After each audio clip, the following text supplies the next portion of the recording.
Ei pessoal, aqui é a Thalita e bem-vindos à Casa da Coruja. E hoje a gente vai falar sobre alguns romances distópicos.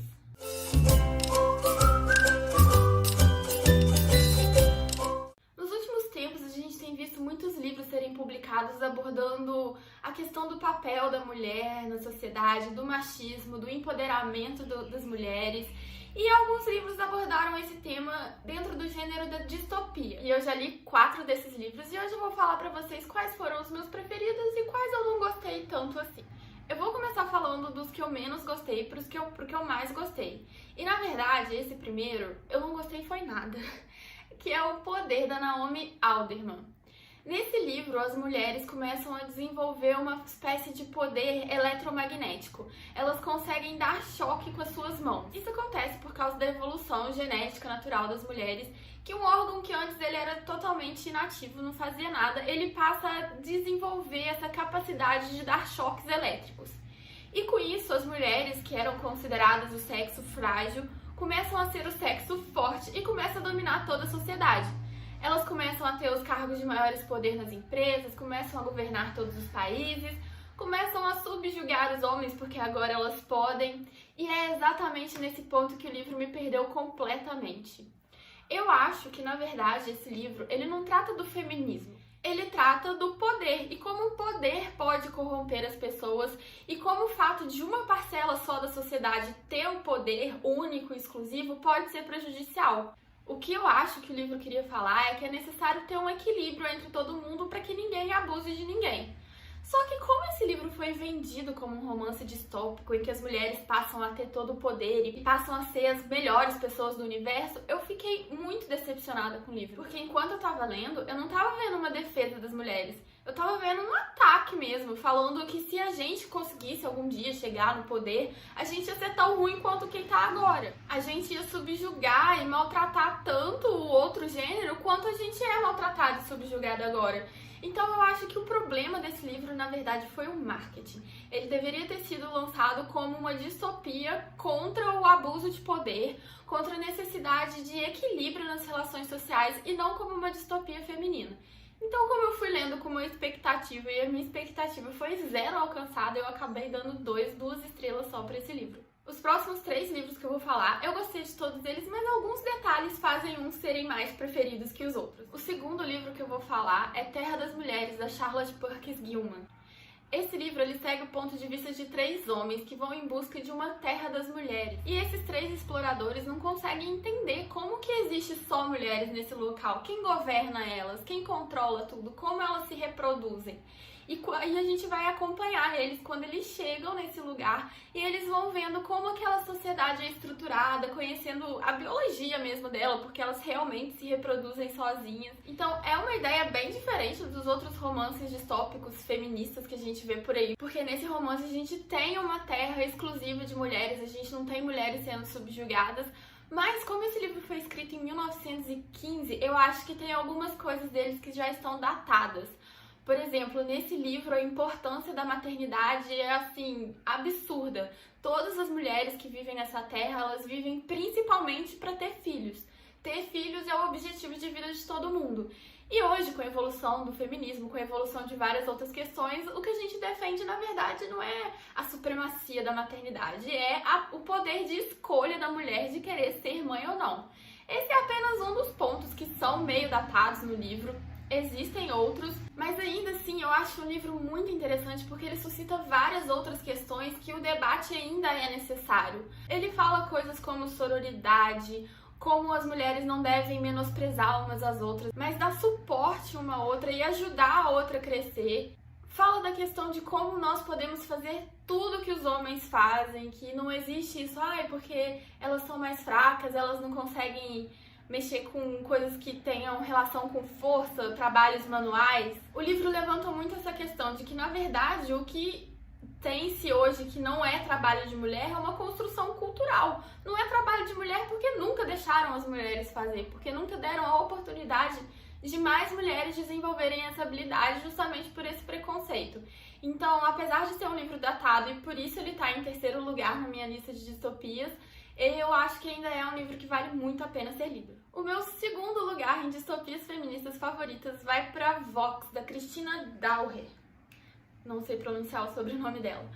Mas esse livro, na verdade, até o finalzinho dele, ele tava ficando em primeiro lugar. Porque a história em si eu achei muito mais interessante do que o livro que ficou em primeiro lugar, que vocês já vão saber. Mas eu tava gostando muito do desenvolver da história. A gente tem uma sociedade em que as mulheres vão ser proibidas de falar. Elas vão ter um limite de 100 palavras por dia. E se elas têm um contador no pulso que vai contando quantas palavras elas vão falando. E se elas extrapolam esse limite, elas vão tomando choque. E a ideia desse livro é que a partir do momento que você não pode falar, você não pode se expressar, você não pode se comunicar, você acaba perdendo seu poder.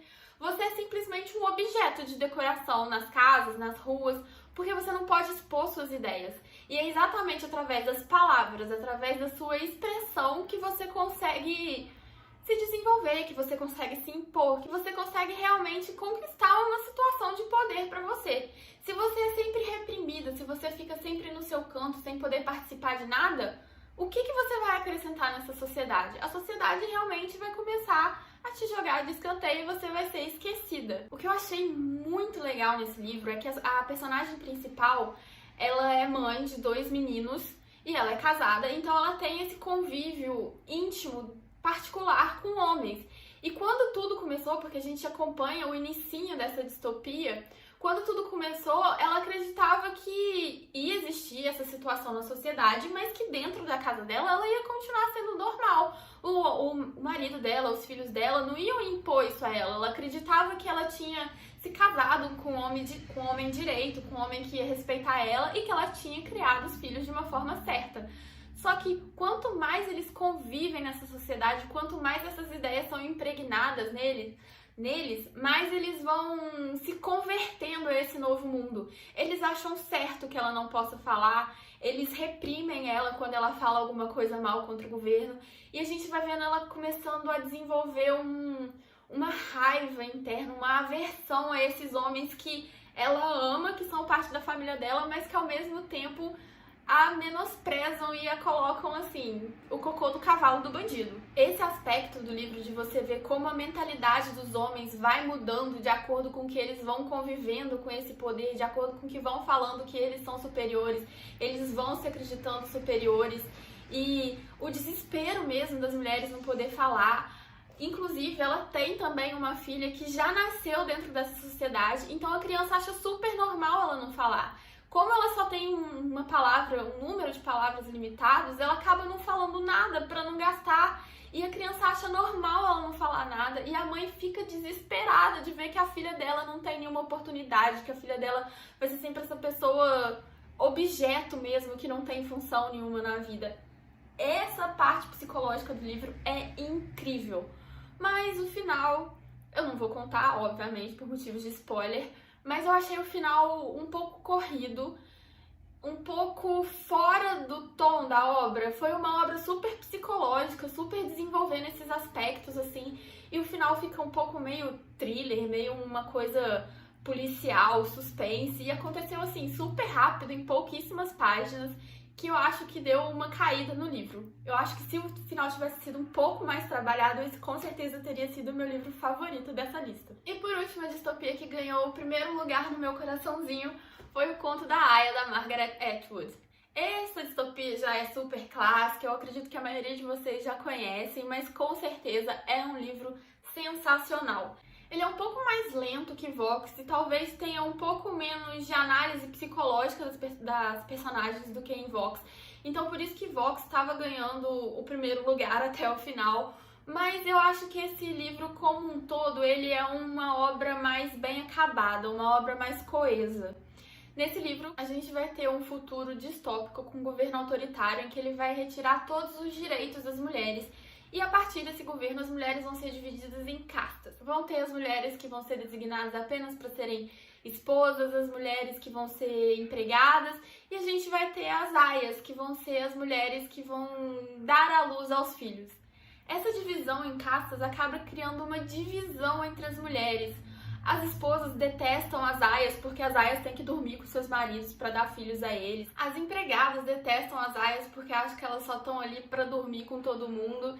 Então, assim, a gente realmente vê uma ruptura entre as mulheres, o que faz com que elas não consigam se organizar, se juntar, se unir para lutar contra esse governo, o que faz com que elas permaneçam sempre sob o poder desse governo autoritário e altamente machista. Eu senti um pouco de falta de mais de expansão do universo, de um pouco mais de explicação de como tudo aconteceu, de como as mulheres deixaram chegar a esse ponto.